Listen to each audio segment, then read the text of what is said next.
Guys, very good evening to all of you. Welcome to the video number 357, and my name is Ajay. Today I'm actually going to talk about the arrays, how to use the arrays in the Excel. Now, we are not going to talk about the Excel VB arrays. It is just going to be the Excel arrays, right? So this is the another video in an attempt to make you awesome, pretty awesome actually in the arrays, because arrays are very powerful, right? And the good part is that you can do lot of amazing stuff with the arrays, and the bad part about the arrays is that very few people actually know the arrays because of its complexity, and because of its the kind of the basically the concept actually it uses, which is to to actually take the to have the combination of n number of formulas together. So many people don't know that art, how to mix up the several formulas, how to mix up the several functions and make a one formula actually, right? So let us go ahead and let us see this example today, and because the more you see, the better you will be in the arrays. That's what I believe. And in this video now today, what we're gonna do is I have the two tables in front of you, which you can see.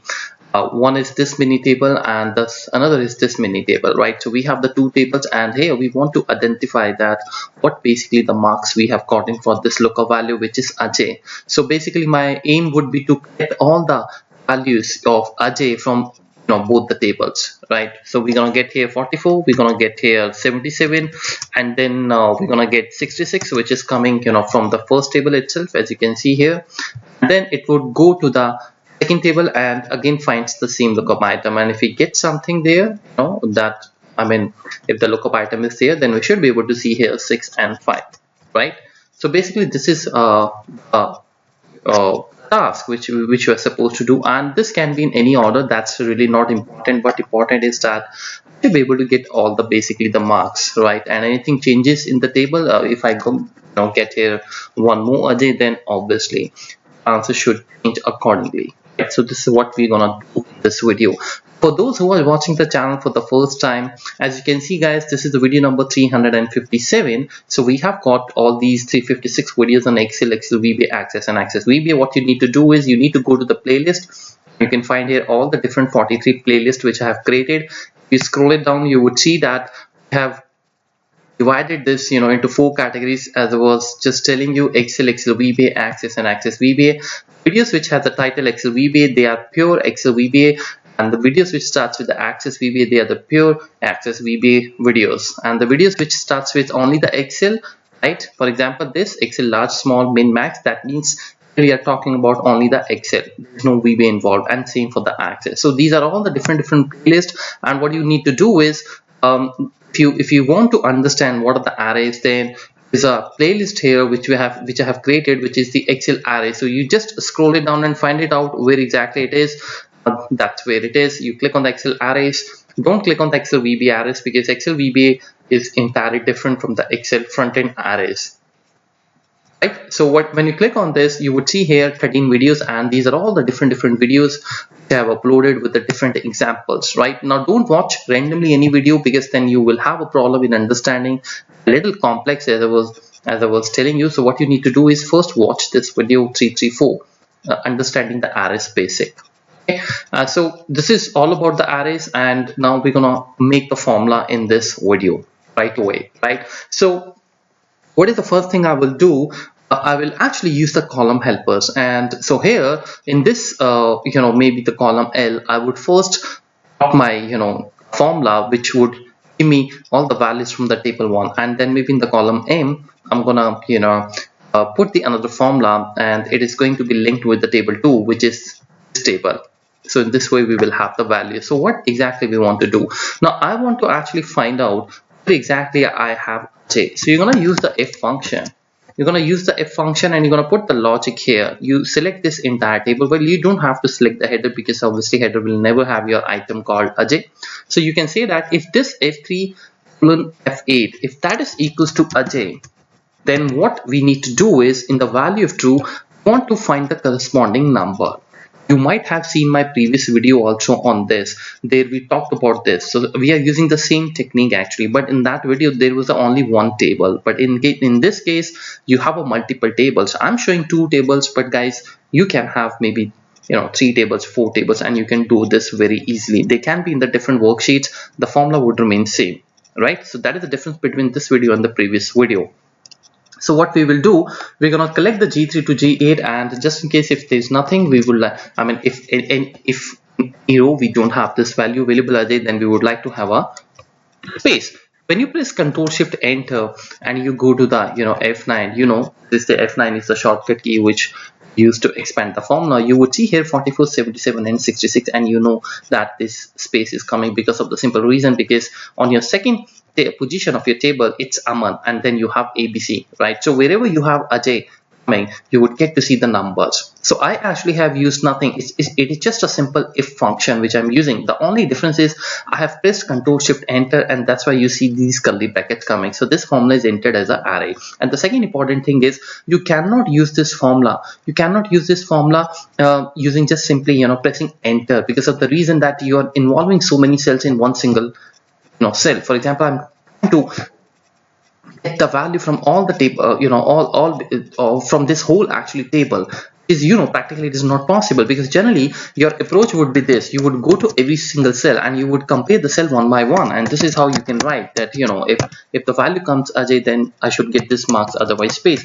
But the arrays, the same process which you are now dragging and getting these values 44, 77 and 66, the same values you can use in the arrays using Control Shift Enter. And at the same time, if you have noticed that I'm not going and putting this formula in the different cells. I'm on the L12, and in the L12 I'm getting my output, and this F3 to F8 is giving me, I'm basically taking all the values in my table.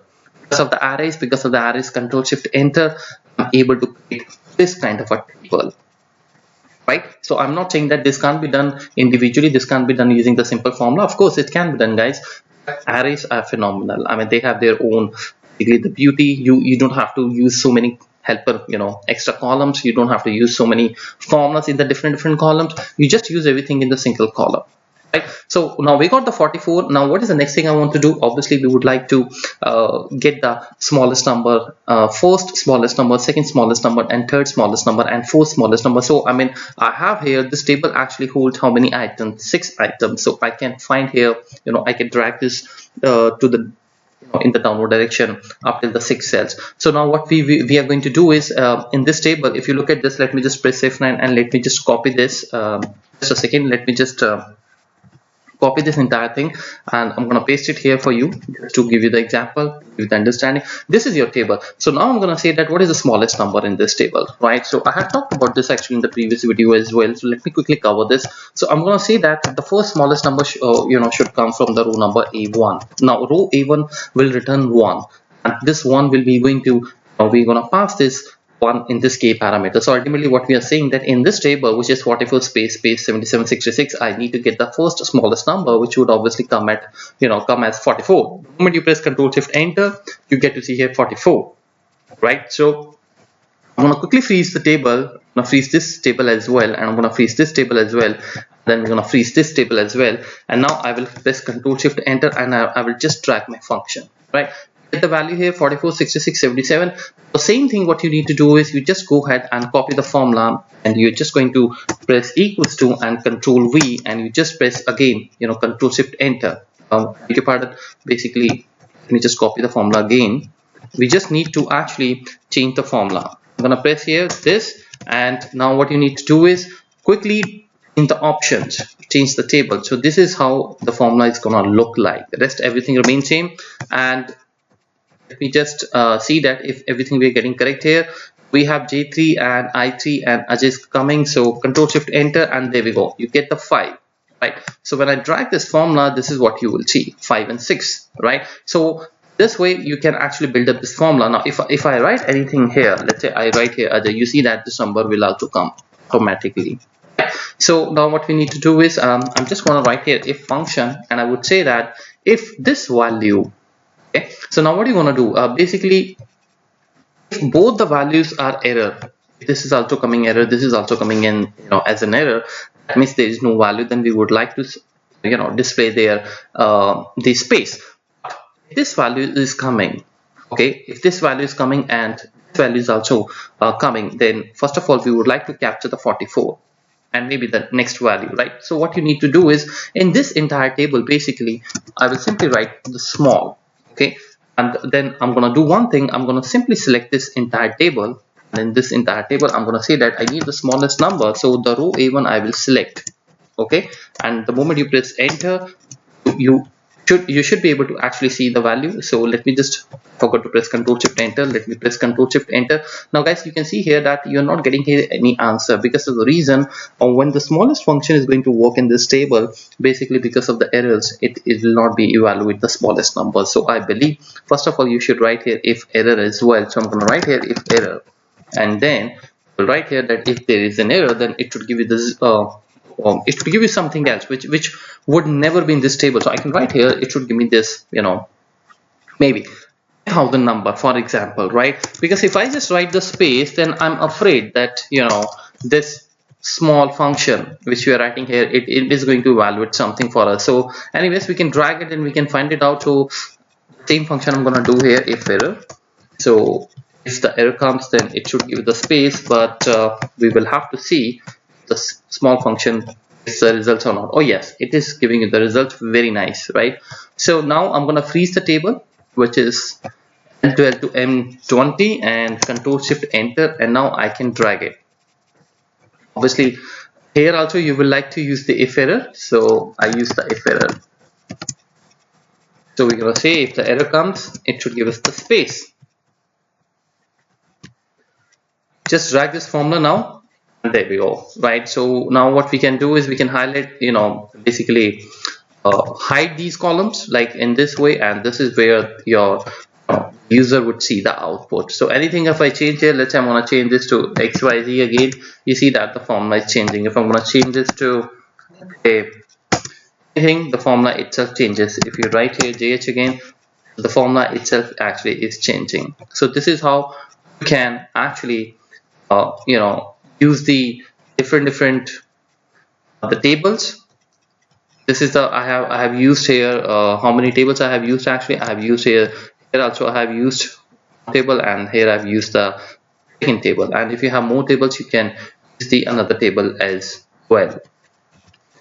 I hope you have enjoyed this video, and don't forget to subscribe to the channel, and any questions you have, you can leave a question on this on the comment section. I will be back very soon with some another exciting stuff on the arrays. Thank you so much for watching.